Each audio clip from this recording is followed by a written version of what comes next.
안녕하세요, 최 박사입니다. 오늘은 의사조력사가 일반적인 자살과 어떻게 구분되는지에 대해서 얘기를 해보고자 합니다. 보통 의사조력사는 의사조력 자살이라고 말하기도 하는데요. 그 이유는 의사조력사 또는 의사조력 사망이 스스로 치사량의 약물을 복용하거나 투약하는 방식이기 때문이고, 스스로 목숨을 끊는 것이기 때문에 자살이라고 부르기도 합니다. 이것은 죽음의 방식에 초점을 맞추기 때문에 자살이라는 용어를 쓴 것인데, 하지만 의사조력 사망은 일반적인 자살과는 구분을 해야 합니다.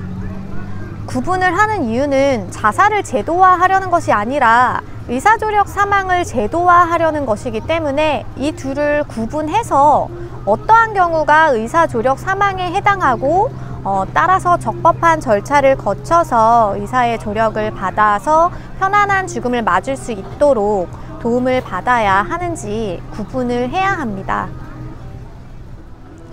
그렇다면 의사의 조력을 받는 의사조력 사망이 일반적인 자살과는 어떻게 구분할 수 있을까요?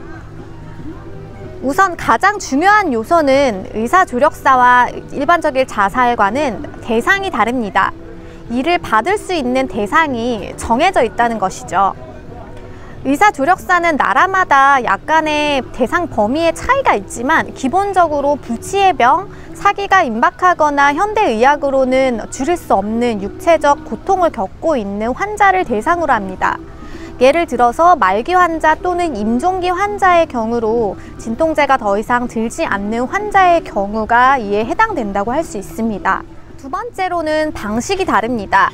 의사조력사는 의사의 도움으로 편안한 죽음을 맞는 반면, 일반적인 자살은 위험한 방법으로 생을 마감하게 됩니다. 의사조력사는 죽음을 맞이하는 과정에 가족과 충분한 이별을 할 시간을 갖습니다.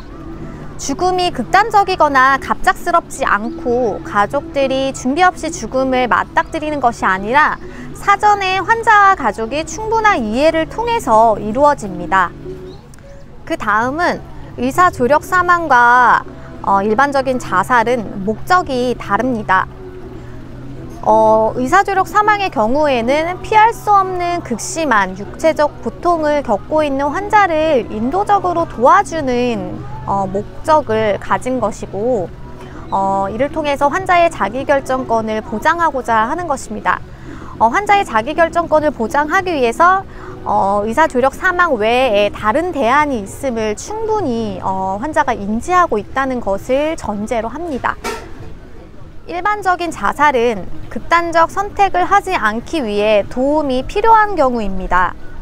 사회적으로 소외받지 않고 경제적으로 힘들지 않게 사회와 국가를 통해서 죽음에 내몰리지 않도록 도움을 받아야 하는 경우입니다. 이와 반면 의사조력사는 생애 말기에 스스로 삶의 마지막 모습을 선택함으로써 인간으로서의 존엄성을 유지할 수 있도록 하는 것입니다.